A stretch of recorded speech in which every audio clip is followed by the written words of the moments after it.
Rules for Differentiation Part 1. By now you have discovered that getting the derivative of functions using limit requires a lot of work. It requires a lot of writing, and it's easy to get lost along the way because the technique to get the derivative involves 3 steps, and it requires a lot of writing, and your hands easily tire out because your hands no longer have the muscle endurance to write. And so what we shall do is we shall present now a few of the rules. So this is just part 1. A few of the rules to get the derivative of functions. Let us go back to our definition of the derivative using limit. So given a function defined by y is equal to f of x, the derivative of the function is this one. F prime of x is equal to the limit of f of x plus delta x minus f of x all over delta x as delta x approaches 0, if the limit exists. And so in our videos, we had been working on functions that are differentiable. Okay, so we are for the moment ignoring functions where your functions may not have a derivative at a point. And our understanding of the derivative is, it is the slope of the tangent line. Okay, so let's say, for example, we have a function which is defined by the green graph. If we want to know what is the derivative of that function when x is equal to 0, so what we will do is we will draw a line that is tangent to the curve when x is equal to 0. And that point would be the point 0, 1. So what is the slope of the tangent line? Well, the slope of that tangent line is what we call the derivative of that function when x is equal to 0. So again, going back to our limit definition of your derivative, I hope that you can recognize that this one is change in y over change in x, okay? The derivative is essentially about rates of change, but derivative has another layer into it. It has another dimension into it. More than being the rate of change, it is the instantaneous rate of change of the function at a particular point. This is how we had been getting the derivative of functions. We are using the 3-step rule.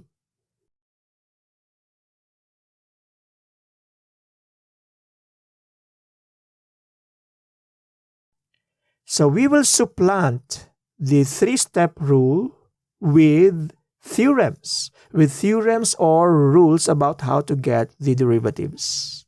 The derivative of a constant function. So given a function defined by f of x is equal to z, the derivative of the function with respect to x is 0.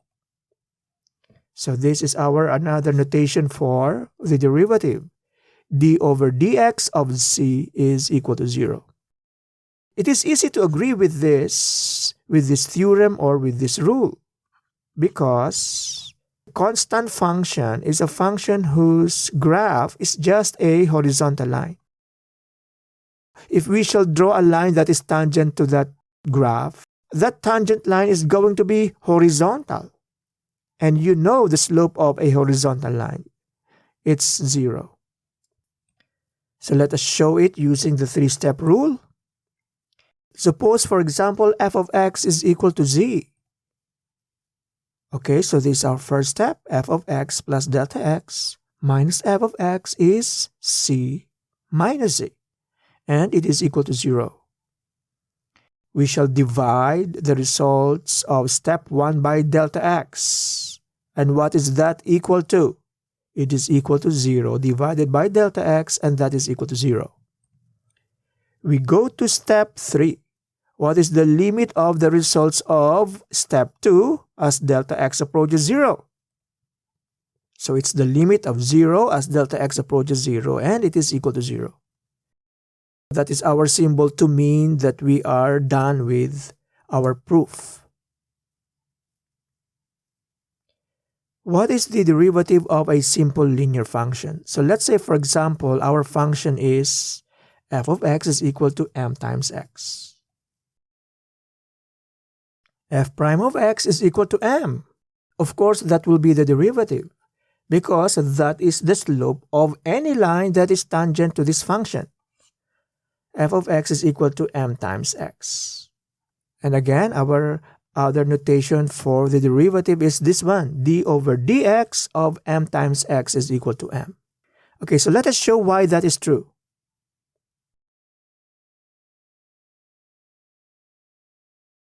We begin with step 1, f of x plus delta x minus f of x is equal to, okay, m times x plus delta x minus m of x, or m times x, I mean. And if you are now to simplify this, this will become mx plus m times delta x, okay? So m times x minus m times x is 0. And so we are left with that one, m times delta x. Okay, so we divide the results of step 1 by delta x. So here, delta x divided by delta x is equal to 1. And so we are left with m. F of x plus delta x minus f of x divided by delta x is equal to m. We now go to the third step. What is the limit of the result of our solution in step 2 as delta x approaches 0? So the limit of m as delta x approaches 0 is equal to m.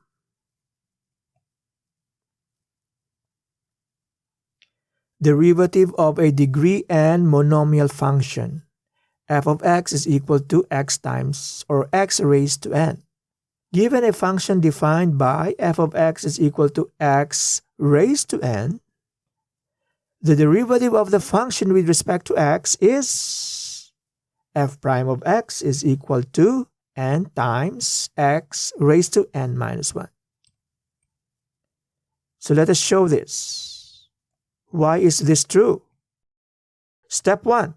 F of x plus delta x minus f of x is equal to this. X plus delta x raised to n minus x raised to n. And we will do something about this. We shall expand this. This requires your binomial theorem, your binomial expansion. We studied this in pre-calculus, binomial theorem. So this one will define an n-degree polynomial. So if you are going to expand that, that's going to be, the first term is x raised to n.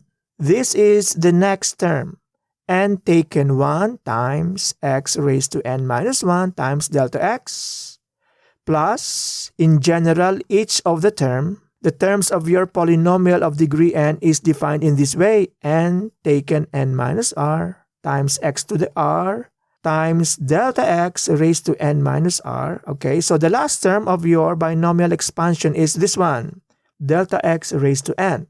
And this one is just that. Okay? And so, look at what happens. X raised to n minus x raised to n is 0. And so we are left with this.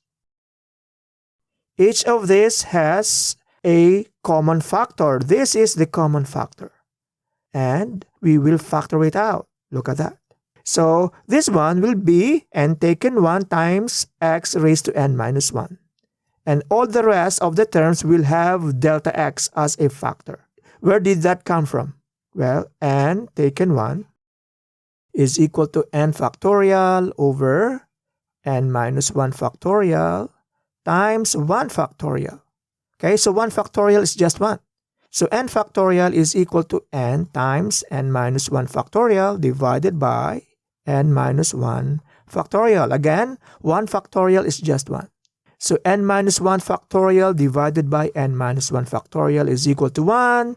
And so we are just left with n. And so that n there, okay, the n in your leading term is just n taken 1. Let us now proceed to the second step.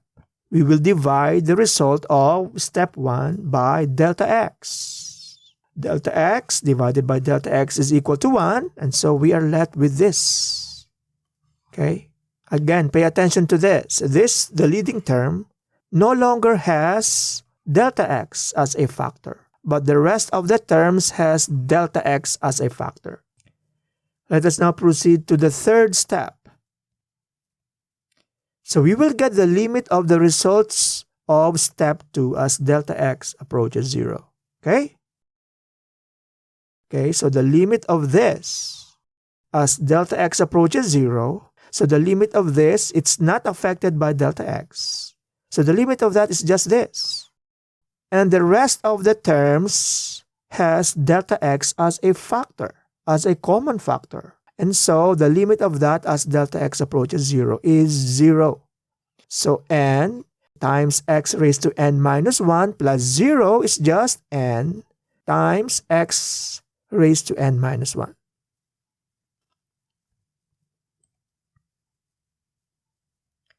So these are a few of our rules to get the derivative. And this is only part 1.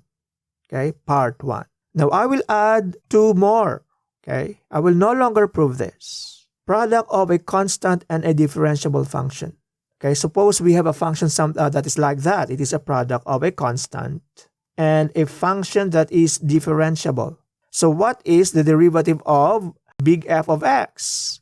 It's going to be big or capital F prime of x is just c times f prime of x.